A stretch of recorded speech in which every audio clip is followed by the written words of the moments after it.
जय हिंद। तो आज हम लोग देखेंगे रेस्पिरेशन। रेस्पिरेशन क्या होता है? Inhale of oxygen and exhale of carbon dioxide and it gives energy in the form of ATP. देखिए, ये एटीपी के फॉर्म में हमने क्या देता है? एनर्जी भी देता है। तो ऑक्सीजन का लेना और कार्बन डाइऑक्साइड का छोड़ना, तो ये हम लोग को क्या देता है? एटीपी के फॉर्म में एनर्जी देता है। एटीपी का फुल फॉर्म क्या होता है? Adenosine triphosphate. और ये हम लोग को करेंसी ऑफ द सेल से भी हम लोग इसको जानते हैं। उसके बाद क्या होता है? ब्रीथिंग। ब्रीथिंग क्या होता है? Inhale of oxygen and exhale of carbon dioxide. इसमें एनर्जी रिलीज नहीं होता। इसके बाद एरोबिक रेस्पिरेशन और एनारोबिक रेस्पिरेशन, यानी रेस्पिरेशन के दो टाइप्स हैं। तो पहला है एरोबिक, यानी प्रेजेंस ऑफ ऑक्सीजन। इसमें एब्सेंस ऑफ ऑक्सीजन या ऑक्सीजन का कमी होना। एरोबिक में 38 एटीपी होते हैं, एनारोबिक में मात्र 2 एटीपी रिलीज होते हैं। इसमें एंड प्रोडक्ट्स में क्या होता है? कार्बन डाइऑक्साइड और वाटर होते हैं। एनारोबिक में lactic acid and ethyl alcohol. देखिए, लैक्टिक एसिड के कारण क्या होता है कि जब कोई आदमी एक्सरसाइज करता है या दौड़ता है तो उसे मसल क्रैम्प्स आ जाते हैं। तो ये एनारोबिक के कारण है। और वो रेस्ट जब करता है तो उसे एरोबिक रेस्पिरेशन हो जाता है और उसे क्रैम्प्स आना बंद हो जाते हैं। वहीं अगर एरोबिक रेस्पिरेशन में देखें तो and product CO2 and water. तो कार्बन डाइऑक्साइड अगर हम लोग चेक करना है तो ये लाइम वाटर को मिल्की में चेंज करता है।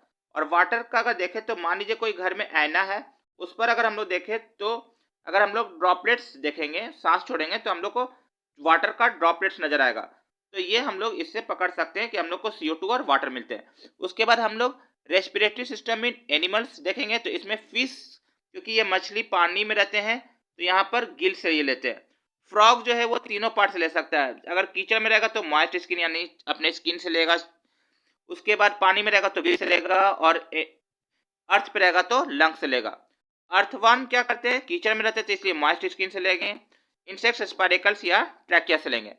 इसके बाद respiratory system in plants, leaf किससे लेते हैं? स्टोमाटा से। रूट हेयर से। वुडी स्टेम लेंटिसेल से लेते हैं। और ग्रीन स्टेम स्टोमाटा से लेते हैं। यानी प्लांट्स में अलग अलग भाग अलग अलग हिसाब से अपना लेते हैं ऑर्गेन्स। उसके बाद हम लोग मैकेनिज्म ऑफ रेस्पिरेटरी सिस्टम। तो देखिए, सबसे पहले नोज से कहाँ जाते हैं? लैरिंग्स। लैरिंग्स से कहाँ जाते हैं? ट्रैकिया या विंड पाइप। विंड पाइप से ब्रोंकाई। ब्रोंकाई से ब्रोंक्यूल्स और ब्रोंक्यूल से एल्वियोली। तो अगर मान लीजिए कि जैसे देखिए, ये जैसे अगर हम लोग इसको नोज की बात करें, यहाँ पर ये क्या हो गया? विंड पाइप हो गया। यहाँ पर से अगर हम लोग ऐसे इसका बात करें, ये ब्रांच जो है आप ये लंग्स में देख रहे हैं, तो ये जो है लंग्स में क्या हो गया कि इसको हम लोग ब्रोंक्यूल्स बोलेंगे। और यहाँ पर से इस ब्रोंक्यूल्स में ऐसे छोटे छोटे ऐसे पार्ट्स रहते हैं पेड़ के जैसा, ग्रेप्स लाइक स्ट्रक्चर, तो इसको ब्रोंक्यूल्स बोलेंगे। और ये जो ग्रेप्स लाइक ये वाला जो पोर्शन देख रहे हैं इसको हम लोग बोलेंगे एल्वियोली। तो ये ब्लड कैपिलरी से भरा हुआ रहता है और यही हम लोग को ऑक्सीजन को क्लियरिफाई करने में मदद करता है। और यहीं पर क्या होता है? हार्ट भी होता है, जिसके कारण हम लोग जो भी ब्लड है वो सर्कुलेशन में यहाँ पर से प्यूरिफाई होकर वापस लंग्स में आता है। और हम लोग जो है फिर वापस हार्ट में भेजते हैं, जहाँ पर से हम लोग को पूरे बॉडी में अच्छा खून जो ऑक्सीनेटेड ब्लड है वो सप्लाई होता है। उसके बाद हम लोग क्या देखते हैं? Reactions of respirations. तो रिएक्शन ऑफ रेस्पिरेशंस में क्या होते हैं कि यहाँ पर जो है वो C6H12O6 और इसके बाद क्या है 6+6O2। तो यहाँ पर देखिए C6H12O6 और +6O2 यानी ग्लूकोज प्लस ऑक्सीजन मिलकर क्या देते हैं? कार्बन डाइऑक्साइड और वाटर।